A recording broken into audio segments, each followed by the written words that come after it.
pour démarrer, donc juste pour faire un petit peu de contexte, hein, en quelques mots, vous l'avez bien vu, notre monde est contraint d'être plus digitalisé, hein, et on a vécu depuis ce printemps un peu cet effet de lassitude.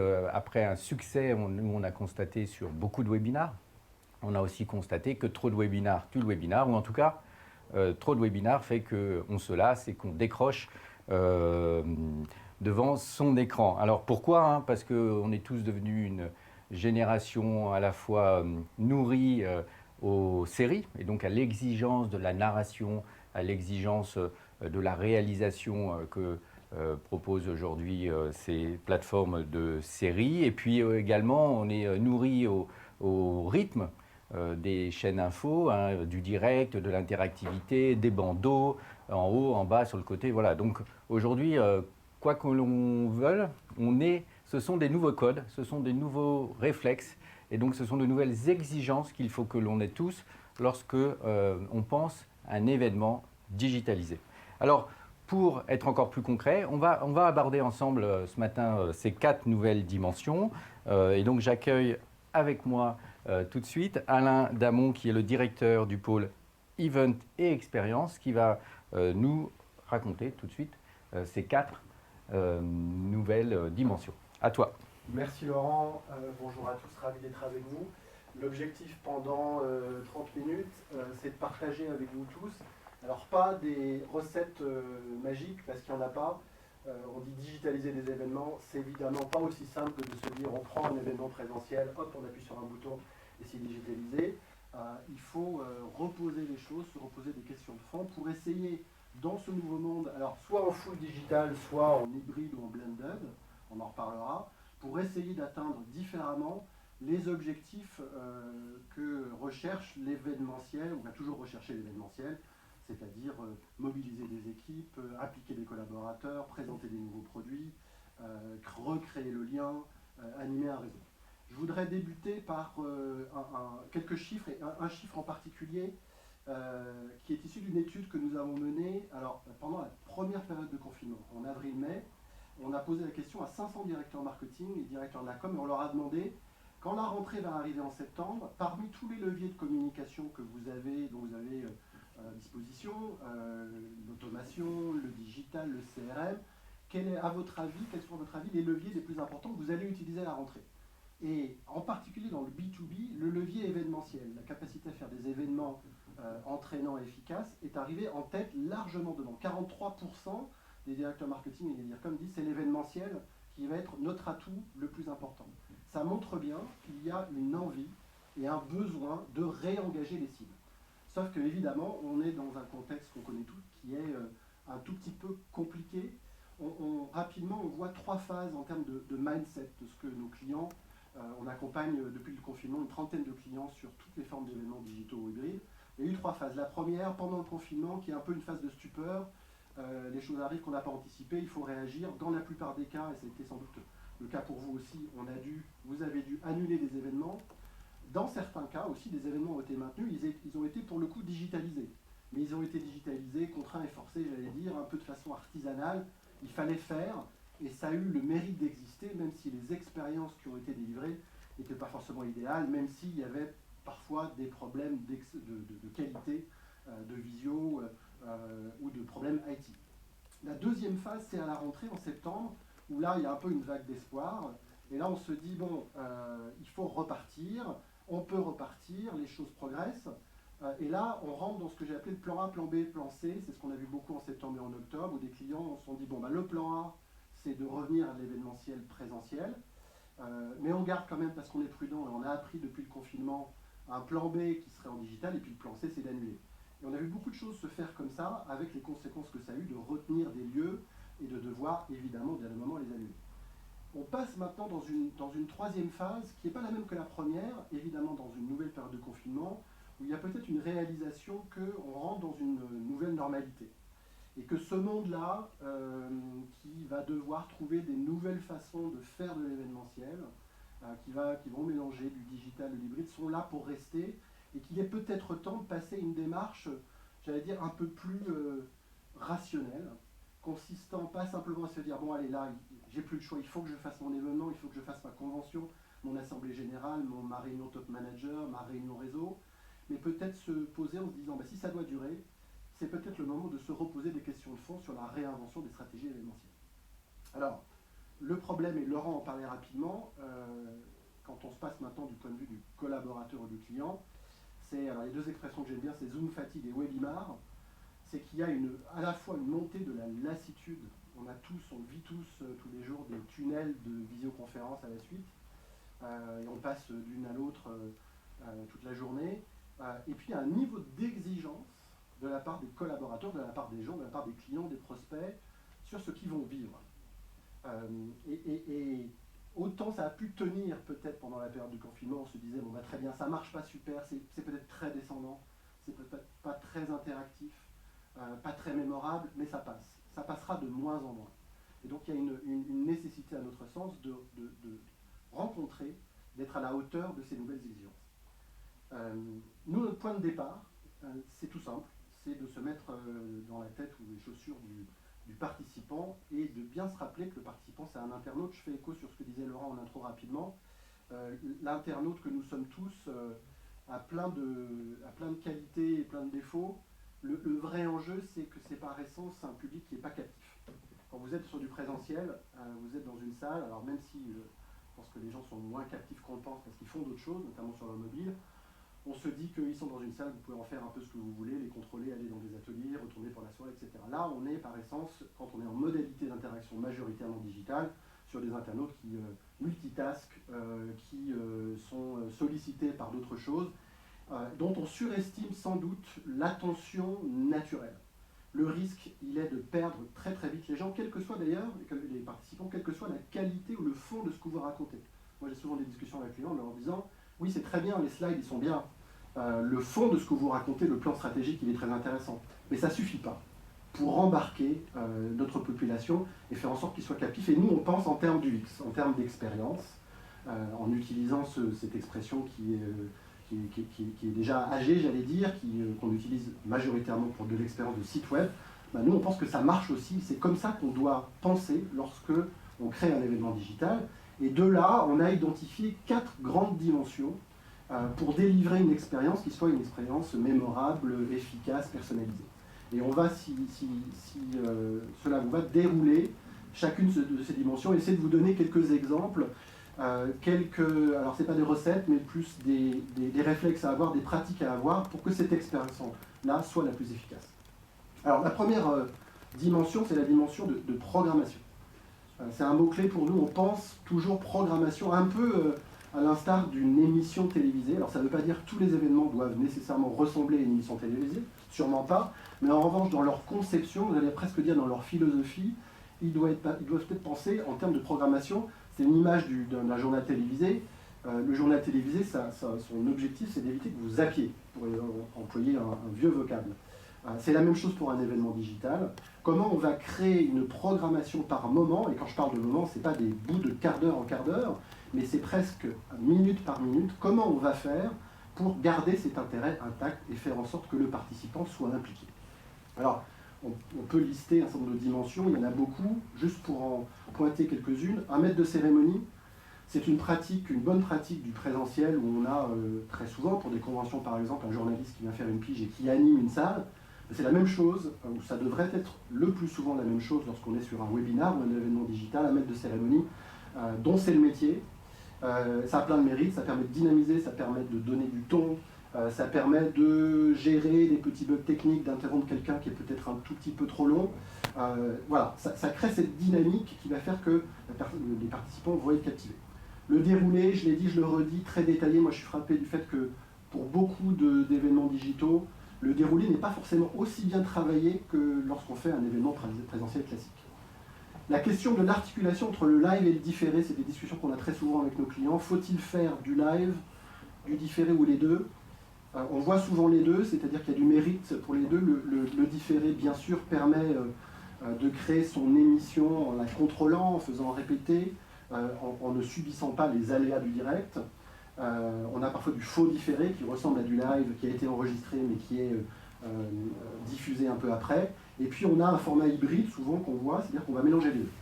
On va mélanger de l'émission préenregistrée, une partie avec des reportages, avec peut-être une émission de plateau, et puis ensuite on va prolonger cette expérience-là avec du live qui sera un moment d'interaction, même si on va y revenir, l'interaction doit sans doute, ou la plupart du temps, être repensée sur l'intégralité de l'événement.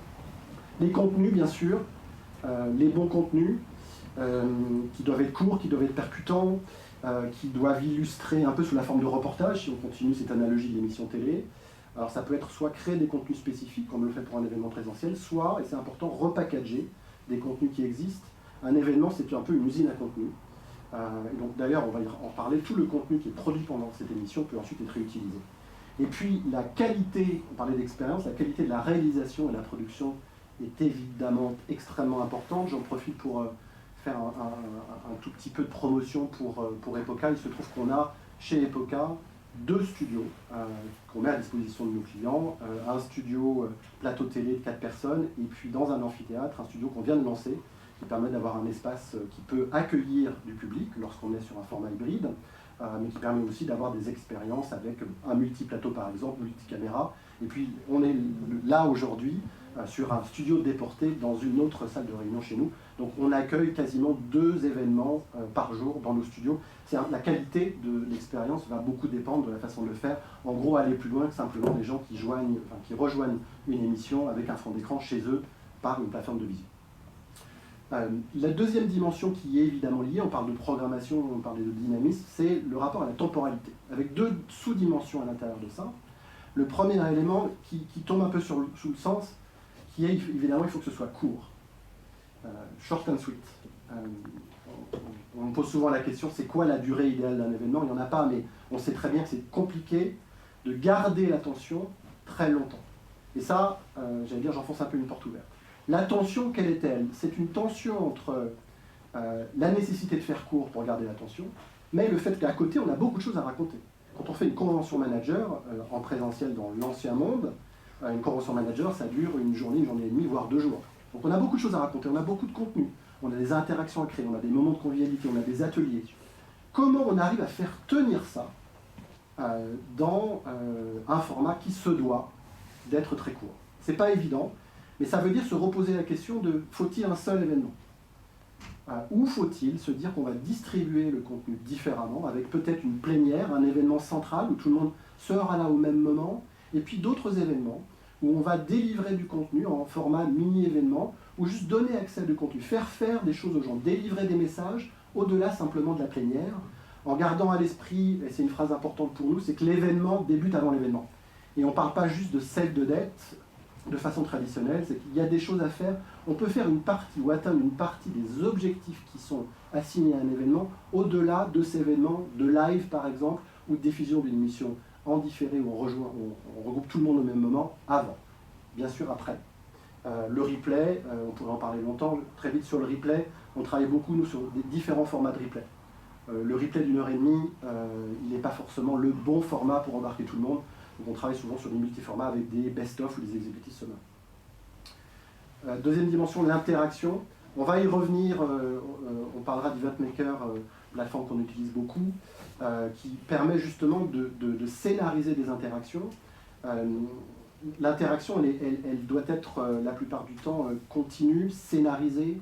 Elle ne doit pas être simplement à la fin, et trop souvent les événements sont très descendants, et puis à la fin on se garde les quelques minutes pour prendre des questions, mais on n'a pas souvent, ou on n'a parfois pas assez le temps, on est en retard, et résultat, au final, l'expérience a été vécue de la part du participant comme, en gros, ma brève de contenu. Donc il est important de bien travailler là-dessus. Encore une fois, on y reviendra, et on vous donnera même d'ailleurs un exemple d'expérience là-dessus, mais il y a plein de façons de poser des questions, de proposer des quiz, de proposer des interactions, de faire un nuage de mots, de faire du ranking du vote. Ça a plein de mérites, ça a le mérite d'impliquer, je parlais de captiver, de faire participer, on sait que l'internaute a besoin de le faire, ça a aussi un mérite qui est de changer le rythme. Une émission télé, si je reprends mon analogie de départ, elle a des rythmes différents. Autre petite chose à vous mentionner, qui est une façon justement à la fois de changer le rythme et de donner la main un tout petit peu, de créer une interaction. On a un incubateur de start-up chez Epoca, et depuis 1 an, on accueille une start-up qui s'appelle OmniLive, qui travaille beaucoup dans le domaine de l'éducation et qui propose une solution qui vous permet d'être votre propre régie. En 2 mots, vous pouvez, l'utilisateur peut choisir la caméra qui va être filmée. Quand on a un événement qui est filmé par de multiples caméras, il peut choisir, l'utilisateur peut choisir de dire je veux un gros plan, je veux un plan de côté, je veux être plus rapproché, ou éventuellement je veux aller en coulisses, ce qui a aussi le mérite de pouvoir créer une expérience un peu plus intéressante et surtout plus personnalisée. On parle d'un internaute qui a envie d'avoir une expérience qui n'appartient qu'à lui. La 3e dimension, c'est un mot très moche et pas forcément nouveau, l'infotainment, mais qui repart aussi de ce constat qu'on a un internaute, et la consommation de l'information d'un internaute, elle est dans un contexte ou un environnement d'un entertaining. Il faut qu'il y ait du plaisir. Et pour dire de façon très simple, il faut qu'on passe un bon moment. J'espère que vous allez passer un bon moment. Quelle que soit l'importance du contenu, quelle que soit la culture de l'entreprise, la licence, le contrat qui existe dans une modalité d'interaction digitale, c'est qu'on passe un bon moment. Donc il faut réfléchir à ça. Alors ça peut prendre différentes formes, ça peut être, on parlait d'interaction, des interactions plus légères, des petits moments de respiration, des petits jeux, on utilise le gaming pour faire interagir et passer quelque chose, avoir un petit moment sympa. Ça peut être des moments où on va respirer, au contraire des moments énergisants. Et puis c'est aussi essayer d'adresser le problème compliqué du comment peut-on être ensemble. Quand on fait un événement présentiel, on sait bien que beaucoup de valeur vient du fait qu'on a été ensemble dans une unité de lieu, qu'il y a eu des discussions informelles, et bien sûr qu'il y a eu une soirée dont les gens se souviennent, ou des moments plus festifs de rencontres au-delà des ateliers et une présentation d'un plan par exemple. Comment recrute-t-on la convivialité dans le digital? C'est pas évident. Alors il y a 2 éléments qu'on peut soumettre là-dessus, et nous sur lesquels on a eu l'occasion de travailler. Le premier, c'est recréer justement des petits moments de convivialité. Ça peut être à un moment envoyer quelque chose, un goodies, aux différents participants quand le volume de participants le permet. Ça peut être de faire une coupure où chacun va faire quelque chose. On a fait ça, un moment d'ouverture de bouteille de champagne pour célébrer quelque chose sur une centaine de personnes. Alors bien sûr, ça a des coûts. Donc c'est une façon de le faire. Comment on recrée un peu un moment convivial où les gens vont ouvrir leur caméra et faire quelque chose. Évidemment, ça se scénarise. Et le deuxième point, et c'est là qu'on traite un peu de l'hybride, c'est de se dire, quand les contraintes sanitaires, aussi les contraintes sanitaires le permettent, de se dire, est-ce qu'on pourrait proposer à différentes personnes d'assister ensemble, en petits groupes, à l'événement en digital. Dit autrement, au lieu que chacun soit dans la grande solitude de son laptop, au même titre que 300 autres personnes, ces 300 autres personnes, on peut scénariser, organiser le fait qu'elles vont se rencontrer en petits groupes, soit au bureau, soit dans un tiers-lieu, comme si on déportait d'une certaine matière l'événement en mini-événement. Ça a le mérite d'avoir 5, 6, 10 personnes qui sont ensemble. Et donc, ça capte l'attention. Quand je suis avec des personnes autour de moi, c'est moins facile d'aller faire autre chose. Et puis, ça permet, quand c'est bien scénarisé, de créer quelque chose, peut-être de décorer la salle et de garder un peu de temps avant pour parler de l'événement et après pour débriefer. Et on voit ce type de format hybride se développer pas mal. Ça demande à la fois de la logistique et de l'organisation pour faire un peu de storytelling là-dessus. Le plaisir qui est pris, c'est aussi lié à la capacité de créer un peu de théâtralisation. L'exemple de la visio avec chacun sur son écran chez lui, c'est vrai que visuellement c'est pas très intéressant. Et donc ce qu'on fait en présentiel de façon classique avec de la scénographie, de la théâtralisation, ça doit se faire aussi en digital, selon l'événement bien sûr. On a parfois des événements où on a un comité de direction qui est réuni ensemble auprès des top managers par exemple. Là il faut scénariser, il faut une scène, alors pas la même, pas dans le même lieu, mais pour que visuellement, moi, ce que je vais voir et ressentir soit quelque chose d'intéressant et de plus agréable à regarder, tout simplement. C'est aussi la nécessité pour nous de brander, de faire un travail de marque visuelle autour de l'événement, ce qui est fait traditionnellement aussi sur les événements présentiels. On donne un nom, on donne des key visuals, on fait une communication qui donne envie et qui événementialise l'événement. C'est parfois pas assez fait dans les événements digitaux où on dit, ben voilà, c'est le webinaire X, c'est la rencontre Y, c'est la journée porte ouverte Z. Tout ça, ça se brande, c'est quelques exemples de choses qu'on a fait pour une école de commerce. Au lieu d'appeler ça une journée porte ouverte, c'est une voie dessus, ou pour un client comme une boîte. Donc il faut brander, parce que tout ça, ça participe à l'expérience. Et puis alors, dernier... ce qu'on a vu, donc, c'est ces 4 grands temps. Et donc, dernier point important, c'est qu'on peut encore aller plus loin, on peut encore être plus immersif dans l'expérience. Et donc, c'est là où, avec le département événements et expériences d'EPOCA, vous essayez d'emmener vos clients et donc leurs cibles. Allez, Ouais, alors j'en parlais au tout début, je parlais du niveau d'exigence des participants qui ont fait beaucoup, et qui font beaucoup de visio, et qui recherchent ou qui sont en attente d'expériences, on va dire, plus intéressantes et plus immersives.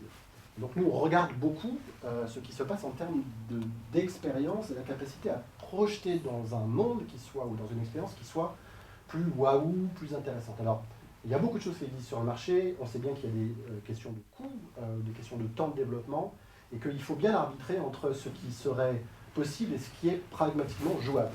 Il n'empêche qu'il faut regarder les choses et que nous, on a mis en place un certain nombre d'événements qui utilisent des solutions technologiques pour projeter dans un monde un peu plus intéressant, donc créer plus de mémorisation. Alors, le premier point rapidement, des visites virtuelles, c'est pas nouveau, on en a fait beaucoup pour des écoles récemment, qui permettent, et c'est intéressant quand on est sur la présentation d'un nouveau produit, d'un nouveau lieu, ou qu'on a envie d'embarquer dans un lieu un peu plus intéressant que simplement un lieu désincarné qui n'existe pas, qui est une visio, des visites virtuelles qui permettent de naviguer dans un espace et d'interagir avec du contenu froid, c'est-à-dire de la vidéo préenregistrée, de l'infographie, des visuels, mais aussi du contenu un peu plus chaud où on va par exemple plugger un module de chat ou permettre d'avoir un Insta Live, un Facebook Live, donc pour donner de la vie à cette expérience-là. Et puis un deuxième exemple que j'ai envie de vous montrer, et chaque fois qu'on a l'occasion de montrer ça à des clients, c'est vrai que ça génère beaucoup d'intérêt, qui est l'idée des mondes virtuels. Pour les plus anciens d'entre nous, on pense à Second Life, évidemment on passe au gaming. En gros, qu'est-ce que c'est? C'est la possibilité de recréer un monde en 3D auquel le participant accède en créant son propre avatar. Et il va interagir avec d'autres personnes qui sont elles-mêmes présentes au même moment avec leur avatar et vivre une expérience de découverte à l'intérieur d'un monde donc qui a été recréé, mais, et vous allez le voir rapidement dans cette vidéo, retrouver tout ce qu'on retrouve dans un événement classique, la possibilité de regarder un PowerPoint ou de regarder une vidéo. Ce que je vais vous montrer rapidement là, ça a été fait par le Laval Virtual Tour, ou le Laval Tour, qui est le congrès annuel des spécialistes de la réalité augmentée et de la réalité virtuelle. Il se trouve qu'on connaît bien les gens qui ont fait ça et qu'on est en partenariat avec eux, et qu'on est en train de faire ça avec d'autres clients. Juste pour rapidement vous montrer une petite vidéo qui décrit ça. Ils font ce congrès depuis 10 ans, ils ne pouvaient pas le faire cette année en physique, et ils ont décidé, ils ont investi très fortement dans le développement pour créer donc ce monde virtuel. Donc là, les avatars que vous voyez, ce sont des participants. Il y a eu 11 000 participants qui, en l'espace d'une semaine, sont venus. Alors pas tous en même temps, mais il y a eu beaucoup de monde. Ils sont tous là, ils assistent, comme on l'assisterait lors d'une visio, à des présentations plénières, à des keynotes, à de la vidéo qui peut être projetée. Mais au-delà du côté fun et engageant, ils ont la possibilité d'interagir entre eux avec une fonctionnalité de chat, mais aussi avec la voix. Donc là, je peux, avec mon collègue qui est juste ici, le pinguer et lui dire tiens, ce serait sympa qu'on se parle. Et on voit bien que là, ça permet de recréer ce que des événements permettent de faire. Je parlais de convivialité et de rencontre. Ça permet, entre un commercial et son prospect, de discuter. Ça permet à deux collègues qui ne se connaissent pas de parler. Ça permet à un nouvel arrivant. C'est compliqué d'intégrer des nouveaux arrivants dans des boîtes au moment du confinement, de discuter avec la RH ou avec d'autres.